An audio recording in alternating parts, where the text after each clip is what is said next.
అందరికీ శుభోదయం అండి. ఈరోజు కాకినాడ దగ్గర ఉన్న ఉప్పాడ బీచ్కి రావడం జరిగింది. ఈ బీచ్లో వాటర్ చాలా క్లిస్టర్ అండ్ క్లియర్గా ఉన్నదండి. చాలా బాగుందన్నమాట. ఇంకొక విశేషం ఏమిటంటే, మనం ఇలా నడుచుకుంటూ ఎంత దూరం లోపలికి పోయినా కూడా ఇసుక కనిపిస్తూ ఉంటుంది. అలా లోపలికి వెళ్ళి ఇలా బయటకు వచ్చినప్పుడు ఆ ఇసుక కొంచెం కాళ్ళ కింద ఇలాగ కరిగినట్టుగా అనిపిస్తుంది, కానీ మళ్ళీ ఒక గచ్చు ఫ్లోరింగ్ ఎలా ఉంటుందో, అంటే మనం రాతి ఫ్లోరింగ్ వేస్తాం కదా, అట్లా అది ఎలా ఉందో ఈ ఇసుక మీద నిలబడితే అలా ఉందన్నమాట. అది మన లోపలికి ఎంత దూరం పోయినా కూడా నేల కనిపిస్తుంది. దాంతో అసలు భయం అనిపించలేదండి.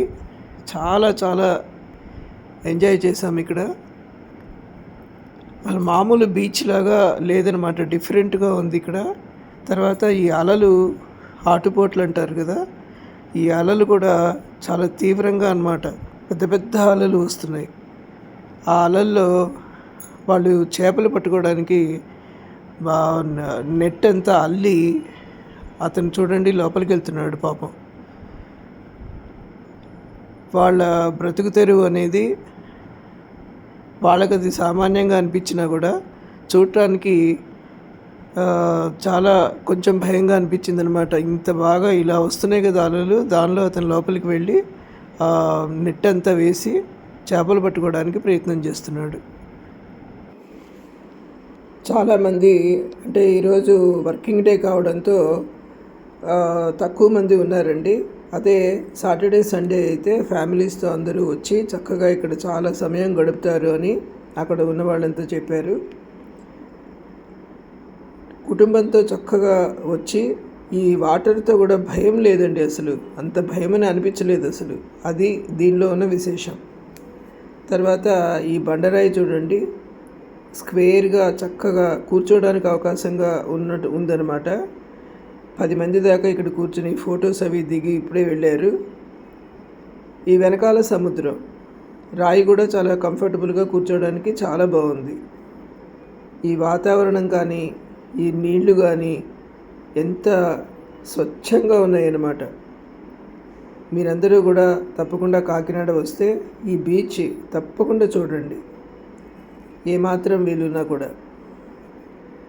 ఆ తర్వాత ఈ ఉప్పాడ ఊర్లోకి వెళ్ళడం జరిగింది. ఇక్కడ ఉప్పాడ పట్టు శారీస్ ఉన్నాయి కదండి, చాలా ఫేమస్ అవి మగ్గం మీద స్వయంగా నేసిన చీరలు ఇక్కడ వీళ్ళు షాపుల్లో అంతా పెట్టి అమ్ముతారట. ఈ విధంగా ఒక 7-8 షాపులు ఉన్నాయన్నమాట ఇక్కడ. ఊరంతా కూడా చక్కగా బాగుందండి, నీట్గా ఉంది. ఇవన్నీ షాప్స్, కాకపోతే ఒరిజినల్ ఇది కదా, కొంచెం ప్రైస్ ఎక్కువే ఉంటుందని చెప్పారు. ఇట్లా ఒక 7-8 షాప్స్ ఉన్నాయి. మీరందరూ కూడా ఇలా వస్తే బీచ్ చూసుకుని ఇలా షాపింగ్ కూడా చేసుకుని ఇంటికి వెళ్ళవచ్చు. Thank you very much for watching my video. మీ అందరికీ నచ్చినట్లయితే please like and subscribe. Thank you.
ఈ రోడ్డు పక్కన ఉన్న ఈ ఆనకట్టలాగా వేసిన బండరాళ్ళన్నీ కూడా ఈ సముద్రం వరదలు వచ్చినప్పుడు లేదా వర్షాకాలం అప్పుడు ఈ వాటర్ అంతా పొంగి రోడ్డు మీదకి వచ్చేస్తుందిటండి, రోడ్డు మునిగిపోతుందిట. అందువల్ల వాళ్ళు ఈ వాటర్ని ఆపడానికి దాని పక్కనే ఇలాగ ఆనకట్టలాగా బండరాళ్ళన్నీ వేశారు ఇక్కడ. దాన్ని దాటి ఈ వాటర్తో కనుక రోడ్డు మునిగిపోతే మళ్ళీ దానికి పక్కన రోడ్డు వేసుకుంటారట. ఈ విధంగా సముద్రం జరుగుతూ వస్తోందని అక్కడ ఉన్నవాళ్ళు చెప్పారన్నమాట. Once again thank you very much for watching my video. Thank you.